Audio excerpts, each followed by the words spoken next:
இன்றைய முதல் வாசகம் திருத்தூதர் பணிகள் நூலிலிருந்த வாசகம் அதிகாரம் 13 வசனம் 14 மீண்டும் 43 முதல் 52 முடிய. அந்நாட்களில் பவுலும் அவரோடு இருந்தவர்களும் பெருகையிலிருந்து புறப்பட்டு சென்று பிசிதிலியாவில் உள்ள அந்தியோக்கியாவை அடைந்தார்கள். ஓய்வு நாளன்று அவர்கள் தொழுகை கூடத்துக்கு சென்று அங்கு அமர்ந்திருந்தார்கள்.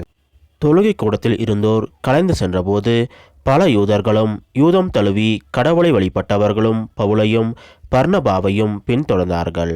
இவ்விருவரும் அவர்களோடு பேசி கடவுளின் அருளில் நிலைத்திருக்கும்படி அவர்களை தூண்டினர். அடுத்து வந்த ஓய்வு நாளில் ஆண்டவரின் வார்த்தைகளை கேட்க ஏறக்குறைய நகரத்தார் அனைவரும் கூடி வந்தனர். மக்கள் திரளை கண்ட யூதர்கள் பொறாமையால் நிறைந்து பவுல் கூறியதை எதிர்த்து பேசி அவரை பழித்துரைத்தார்கள். பவுலும் பர்னபாவும் துணிவுடன், கடவுளின் வார்த்தை உங்களுக்குத்தான் முதலில் அறிவிக்க வேண்டியிருந்தது. ஆனால் நீங்கள் அதனை உதறி தள்ளி நிலைவாழ்வுக்கு தகுதியற்றவர்கள் என்று உங்களுக்கு நீங்களே தீர்ப்பளித்து கொண்டீர்கள். எனவே நாங்கள் பிற இனத்தாரிடம் செல்கிறோம்.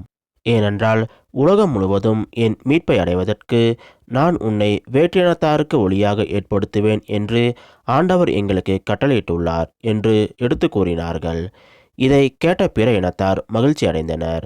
ஆண்டவரின் வார்த்தையை போற்றி புகழ்ந்தனர். நிலை வாழ்வுக்காக குறிக்கப்பட்டோர் அனைவரும் நம்பிக்கை கொண்டனர். அப்பகுதி எங்கும் ஆண்டவரின் வார்த்தை பரவியது.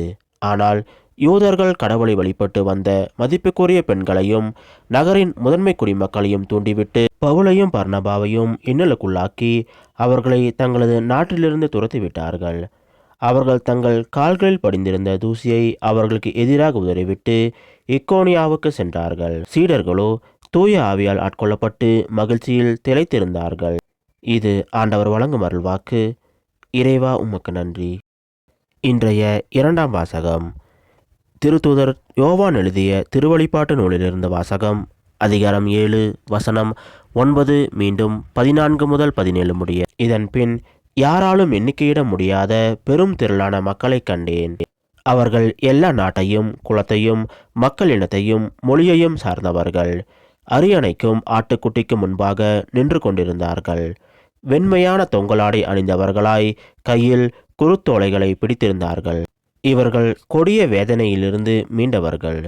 தங்களின் தொங்கலாடைகளை ஆட்டுக்குட்டின் இரத்தத்தில் துவைத்து வெண்மையாக்கி கொண்டவர்கள். இதனால்தான் கடவுளது அரியணை முன் நின்று கொண்டு அவரது கோவிலில் அல்லும் பகலும் அவரை வழிபட்டு வருகிறார்கள். அரியணையில் விட்டிருப்பவர் அவர்களுக்கிடையே குடிக்கொண்டு அவர்களை பாதுகாப்பார். இனி அவர்களுக்கு பசியோ தாகமோ இரா. கதிரவனோ எவ்வகை வெப்பமோ அவர்களை தாக்கா. ஏனெனில் அரியணை நடுவில் இருக்கும் ஆட்டுக்குட்டி அவர்களை மேய்க்கும். வாழ்வு அளிக்கும் நீரூற்றுகளுக்கு வழிநடத்தி செல்லும். கடவுள் அவர்களின் கண்ணீர் அனைத்தையும் துடைத்து விடுவார். இது ஆண்டவர் வழங்கும் அருள்வாக்கு. இறைவா உமக்கு நன்றி. இன்றைய நற்செய்தி புனித யோவான் எழுதிய நற்செய்தியிலிருந்து வாசகம் அதிகாரம் 10 வசனம் 27 முதல் 30 முடிய. அக்காலத்தில் இயேசு மக்களை நோக்கி கூறியது: என் ஆடுகள் எனது குரலுக்கு செவிசாய்க்கின்றன. எனக்கும் அவற்றை தெரியும். அவையும் என்னை பின்தொடர்கின்றன. நான் அவற்றுக்கு நிலைவாழ்வை அளிக்கின்றேன். அவை என்றுமே அழியா. அவற்றை எனது கையிலிருந்து யாரும் பறித்து கொள்ள மாட்டார். அவற்றை எனக்கு அளித்த என் தந்தை அனைவரையும் விட பெரியவர். அவற்றை என் தந்தையின் கையிலிருந்து யாரும் பறித்து கொள்ள இயலாது. நானும் தந்தையும் ஒன்றாயிருக்கிறோம் என்றார். இது கிறிஸ்து வழங்கும் நற்செய்தி. கிறிஸ்துவே உமக்கு புகழ்.